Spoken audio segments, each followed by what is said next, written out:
Bismillahirrahmanirrahim. Assalamualaikum warahmatullahi wabarakatuh. Puji syukur kita panjatkan kehadirat Allah Subhanahu wa taala atas segala limpahan rahmat dan karunia-Nya sehingga kita dapat hadir bersama dalam kegiatan seminar proposal ini.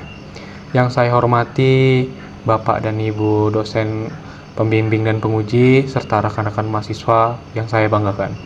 Perkenankan saya Rifki Jalfovian untuk mempresentasikan proposal skripsi saya yang berjudul Rancang Bangun Sistem Informasi Pelayanan Administrasi Desa di Dusun Mudo, Kabupaten Muaro Jambi berbasis web, sebagai salah satu tahapan dalam penyusunan tugas akhir di Universitas Islam Negeri Sultan Taha Saifuddin Jambi. Baiklah, tanpa perlu berlama-lama kita langsung kepada pembahasan pertama, yaitu latar belakang.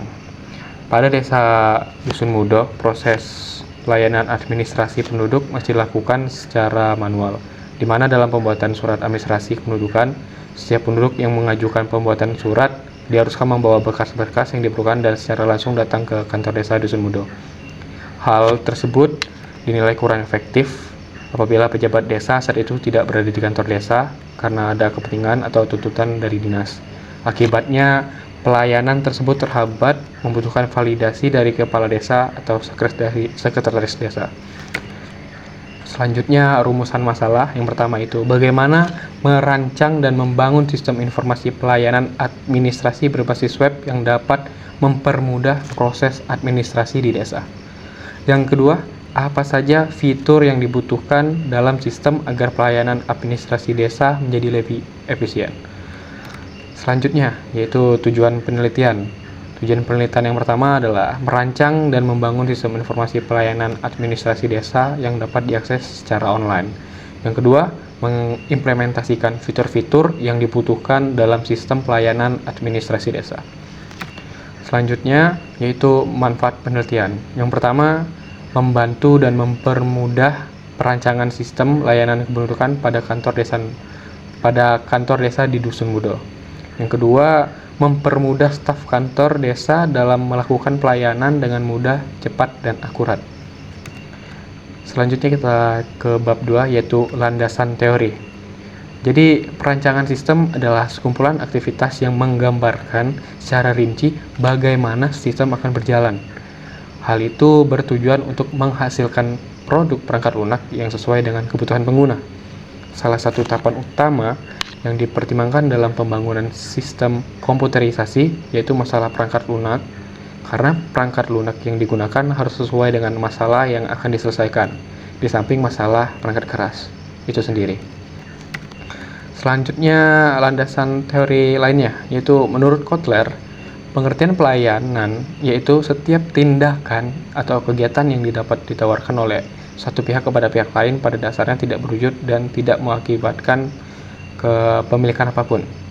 Yang kedua itu administrasi adalah mencatat surat menyurat, pembukuan ringan, ketik-mengetik, agenda, dan kegiatan lain yang bersifat teknis terkait dengan ketatausahaan menurut Ibrahim dan Maita 2023. Selanjutnya itu desa.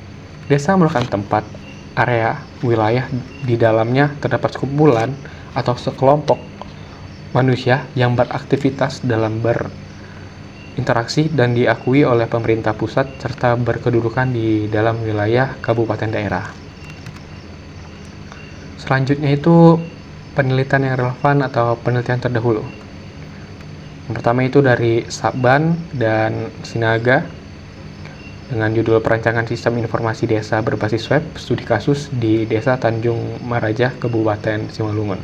Yang kedua itu adalah Nggewa dan Ferdinandus dengan judul Rancang Bangun Sistem Informasi Desa Manulondo Berbasis Web. Selanjutnya kita sudah masuk di bab 3, yaitu metode penelitian. Jadi penelitian ini menggunakan pendekatan kualitatif, jenis penelitian deskriptif. Menurut Leksi J. Mulung 2007, penelitian kualitatif adalah penelitian yang dimaksud untuk memahami fenomena tentang apa yang dialami oleh subjek penelitian, misalnya perilaku, persepsi, motivasi, tindakan, dan lain-lain. Peneliti mendeskripsikan bagaimana pelayanan administrasi di kantor desa di Dusun Mudo, Kecamatan Taman Rajo, Kabupaten Muaro Jambi dengan maksud memahami keadaan yang ada. Selanjutnya tempat penelitian, yaitu lokasi penelitian ditetapkan di kantor desa Dusun Mudo, Kecamatan Taman Rajo, Kabupaten Muaro Jambi, sebuah desa terpencil di Muaro Jambi. Penentuan lokasi dilakukan secara sengaja dengan mempertimbangkan kesesuaian tempat terhadap fokus penelitian serta ketersediaan data dan informasi yang dibutuhkan.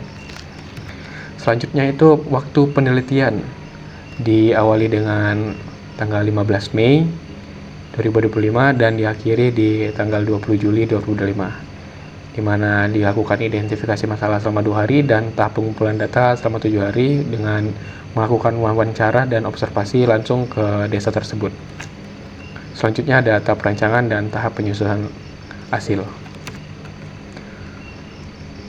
Masuk ke metode penelitian selanjutnya itu teknik pemilihan informan. Jadi informan yang kami pilih adalah kepala desa, seorang yang benar-benar mengetahui sesuatu persoalan atau permasalahan tertentu yang dapat diperoleh informasi yang jelas, akurat, dan terpercaya berupa pelayanannya.